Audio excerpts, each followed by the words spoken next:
രമേശ് ചെന്നിത്തല വെറും പൊട്ടക്കേണ്ടി കിടക്കുന്ന ഒരു തവള മാത്രമാണെന്ന് തന്നെയാണ് പറയാൻ ഉദ്ദേശിക്കുന്നത്.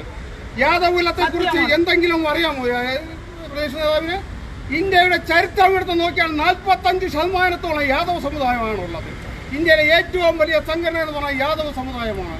കേരളത്തിലെ കാസർഗോഡും കണ്ണൂരും ഇങ്ങനെയുള്ള മറ്റു പ്രദേശങ്ങൾ നോക്കിയാൽ എന്ത് തീരുമാനിക്കണം, എന്ത് നടക്കണമെന്ന് തീരുമാനിക്കണം യാദവ് സമൂഹമാണ്. അതുപോലെ അദ്ദേഹത്തിന് അറിയില്ല.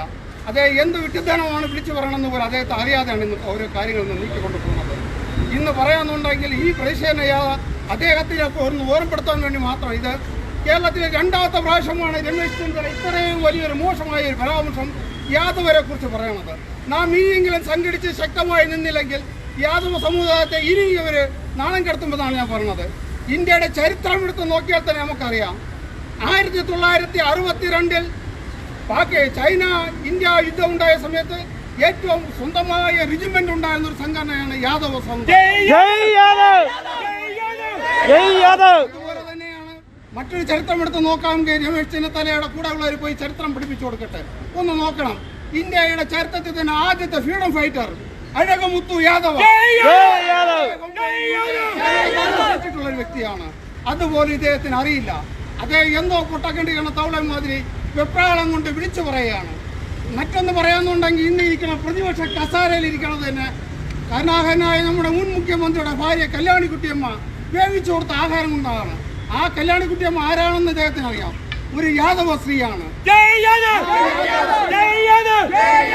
ആ യാദവ സ്ത്രീയുടെ ആഹാരം മാറ്റി കഴിച്ചുകൊണ്ടാണ് ഇന്ന് ഈ കസാരയിൽ ഇരിക്കുന്നത്. അല്ലാതെ താക്കോൽ ദാനം വാങ്ങിക്കൊണ്ടിരിക്കുന്ന കസാര. അതുപോലെ അയാൾക്ക് അറിയില്ല. ബഹുമാനായ എൻ്റെ സമുദായങ്ങളെ, ഞാൻ എൻ്റെ കർത്തവ്യത്തിലേക്ക് കിടക്കുകയാണ്. ഇന്ന് ഞാൻ ഇവിടെ വന്ന ഈ സാധ്യത ശക്തമായ പ്രതിഷേധം ഇനിയും അറിയിക്കും. ഇത് എവിടെ കൊണ്ട് തീരുന്നില്ല. കണ്ണൂർ, കാസർഗോഡ്, ഉദുമ ഈ മേഖലകളിൽ ശക്തമായ പ്രകടനം ഉണ്ടാകുന്നതാണ്.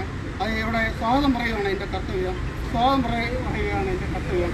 ഞാൻ ആദ്യമായി സ്വാഗതം പറയേണ്ട അവിടുത്തെ ജില്ലാ പ്രസിഡന്റ് ദിനകറാണ്. അദ്ദേഹം സ്ഥലത്ത് എത്തിയിട്ടുണ്ട്. അദ്ദേഹത്തിന് സ്വാഗതം പറഞ്ഞു. അതുപോലെ തന്നെ അടുത്തതായി സ്വാഗതം പറയേണ്ട ഈ ഉദ്ഘാടനം നിർവഹിക്കാൻ എത്തിയത് അഖില കേരള യാദവ സഭയുടെ സംസ്ഥാന സെക്രട്ടറിയും ഓൾ ഇന്ത്യ യാദവ സഭയുടെ സംസ്ഥാന കമ്മിറ്റി അംഗമായ ബാലകൃഷ്ണ മാഷാണ്. അദ്ദേഹത്തെ സ്വാഗതം ചെയ്തിട്ടുണ്ട്. അതുപോലെ നെടുവങ്കാട് വന്നിരുന്ന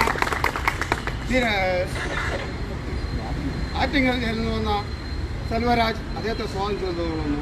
ജില്ലാ വൈസ് പ്രസിഡന്റായ സുകുമാരൻ, തക്കാട് സുകുമാരൻ, ജഗതി കൃഷ്ണമൂർത്തി, പൂവത്തൂരിൽ നിന്ന് വന്ന പ്രദീപ് കുമാർ ജില്ലാ കമ്മിറ്റി അംഗമാണ്. അദ്ദേഹത്തെ സ്വാഗതം ചെയ്തുകൊള്ളുന്നു. ഇതിൻ്റെ ഉദ്ഘാടനം നിർവഹിക്കുന്നതിന് വേണ്ടി ബഹുമാന്യനായ ബാലകൃഷ്ണ മാഷിനെ ക്ഷണിച്ചുകൊള്ളുന്നു.